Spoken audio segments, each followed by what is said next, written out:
Saya tanya, ya kan Anda sebentar dulu. Apa masa periode pertama Presiden SBY dia tidak menggunakan kuasanya untuk memperbanyak kursinya di parlemen? Saya tanya. Coba renungkan lagi, ingat-ingat apa yang terjadi. Banyak kalangan menyebut bahwa kejayaan Partai Demokrat yang berhasil mengantarkan SBY menduduki tahta kepresidenan selama 2 periode merupakan kerja instan dengan menggunakan strategi dalam tanda kutip playing victim.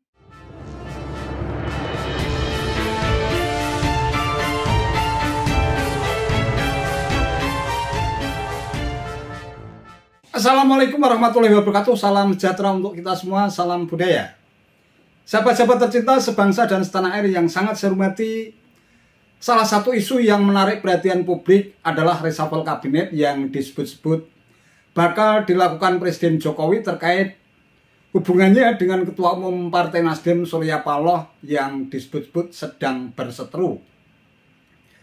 Terkait isu tersebut, anak buah SBY yang juga Ketua Badan Komunikasi Strategis dan Koordinator Jubir atau juru bicara Partai Demokrat, Heryaki Mahindra Putra, menyatakan agar jangan sampai isu reshuffle menjadi politik tekanan dari pemilik kekuasaan, dalam hal ini Presiden Jokowi, kepada parpol koalisi pendukung pemerintah. Selain itu, pemilik kekuasaan juga diminta jangan sampai mengarahkan dukungan kepada bakal capres tertentu. Nah, akibat tuduhan yang dianggap ngawur semacam itu, Heryaki Mahindra Putra sontak dibungkam oleh kader PAN, Saleh Partaunan Daule, dengan membongkar masa lalu Partai Demokrat ketika pada pemilu 2009 berhasil meraup suara terbanyak sebesar 21,66 juta suara atau 20,81%. Intinya adalah jangan sampai reshuffle ini sebagai suatu politik tekanan gitu. Politik tekanan. Siapa yang menekan siapa ya? Ya pemilik kekuasaan tentunya. Kalau kami melihatnya seperti itu. Presiden Jokowi maksud Anda? Ya yang memiliki kekuasaan beliau gitu. Nah, ini yang kami lihat ya, bahwa janganlah kemudian ini menjadi salah satu bagian dari politik tekanan. Oke, saya jawab dulu. Kepada partai politik. Ya, saya hanya PAN, tapi karena semua. makin banyak ngawur gitu loh. Bukan, belum selesai. Sana kemari ya, makin belum selesai, Bang. Belum selesai. Jadi yang ngawur yang mana? Yang ngawur yang mana? Satu, ya. Dia tadi mengatakan bahwa ini kelihatannya orang-orang yang bergabung di sana menggunakan kekuasaannya untuk mengkampanyekan orang, diri sendiri atau partai politiknya. Saya tanya, ya kan Anda sebentar dulu. Apa masa periode pertama Presiden SBY dia tidak menggunakan kuasanya untuk memperbanyak kursinya di parlemen? Saya tanya. Coba renungkan lagi, ingat-ingat apa yang terjadi. Jawabannya iya. Iya toh? Dan drastis loh kenaikan kursinya pada waktu itu. Itu satu. Yang kedua, tadi ngomongnya itu kita ditekan. Enggak ada independensi kami. Siapa yang bilang? Itu kan tafsir Anda. Oke. Dari mana Anda mengatakan kami ditekan oleh siapapun? Ini soal capres-cawapres. Katanya kita sudah katakanlah sudah digiring untuk mendukung seseorang. Saya ini ketua fraksi. Baik. PAN, ya, DPR RI. Nggak ada satupun atau menggiring seperti itu. Dan saya ikut ya beberapa proses di situ. Sampai hari ini nggak ada. Independensi kita jelas.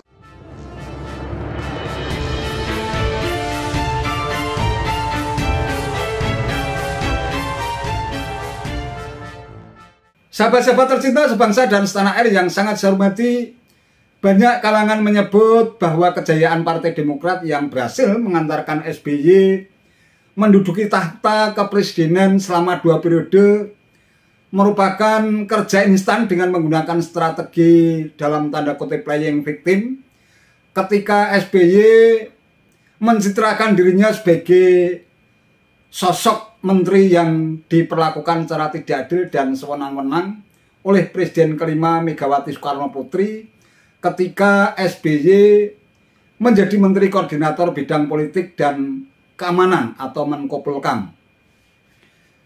Dugaan adanya strategi playing victim itu pun tampaknya berhasil hingga SBY merasa menjadi pihak yang terzalimi hingga akhirnya mengundurkan diri sebagai Menko Polhukam pada tanggal 11 Maret tahun 2004. Kemudian terjun total ke dalam dunia politik dengan menggunakan Partai Demokrat yang berdiri sejak tahun 2001 yang diharapkan mampu menjadi kendaraan dan dapur politik SBY untuk menggodok dan mempersiapkan dirinya dalam mengikuti kontestasi Pilpres 2004 yang berpasangan dengan Yusuf Kala alias JK. Partai Demokrat yang ketika itu berada di bawah komando Profesor Subur Budi Santoso tampaknya cukup berhasil meraih simpati dari masyarakat. Pada pemilu pertama yang diikutinya, Partai Demokrat berhasil mendulang suara 8,46 juta atau 7,45% dari total suara sah nasional. SBY JK pun sukses melaju ke istana. Kemudian pada pemilu yang kedua tahun 2009, partai berlambang bintang Mercy itu semakin moncer hingga berhasil meraih suara sebanyak 21,66 juta atau 20,81% dari total suara sah nasional.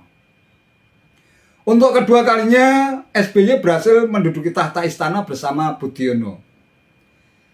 Capaian tersebut mengantarkan Partai Demokrat memenangkan pemilu tahun 2009 dengan suara terbanyak, mengalahkan Partai Golkar yang ketika itu hanya meraih 14,45% dan PDIP atau PDI Perjuangan hanya 14,01% dari total suara sah nasional. Namun pada pemilu tahun 2014 tampaknya Demokrat gagal mempertahankan dominasinya, gagal mengulang sukses pemilu sebelumnya, bahkan perolehan suara Partai Demokrat merosot lebih dari separuh, hanya tinggal 10,19% dari total suara sah nasional. Isu konflik internal serta adanya beberapa tokoh partai yang tertangkap korupsi membuat perolehan suara Partai Demokrat menjadi semakin merosot dan jeblok. Lebih parah lagi pada pemilu tahun 2019, konflik internal yang berkepanjangan membuat perolehan suara Partai Demokrat semakin menyusut, hanya tinggal 7,77% dari total suara sah nasional. Nah, belum adanya tokoh dari internal partai yang memiliki elektabilitas tinggi sebagai calon presiden atau wakil presiden membuat partai yang sekarang dipimpin AHY itu harus bekerja keras untuk meraih sukses pada pemilu 2024. Tampaknya masa-masa keemasan Partai Demokrat memang sudah sangat meredup akibat proses pemenangan pemilu yang diduga kuat melalui proses yang sangat instan dan kilat tanpa memiliki akar yang kuat hingga ke seluruh penjuru Nusantara. Sungguh sangat beralasan kalau perolehan suara Partai Demokrat sejak pemilu 2014 hingga 2019 terus merosot.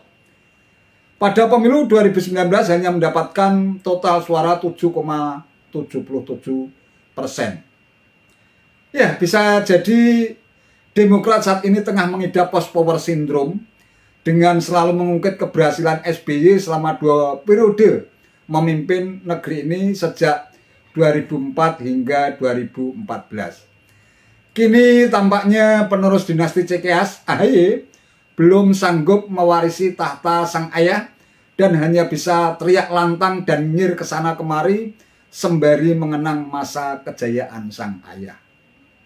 Itu saja yang bisa saya sampaikan. Terima kasih atas perhatiannya.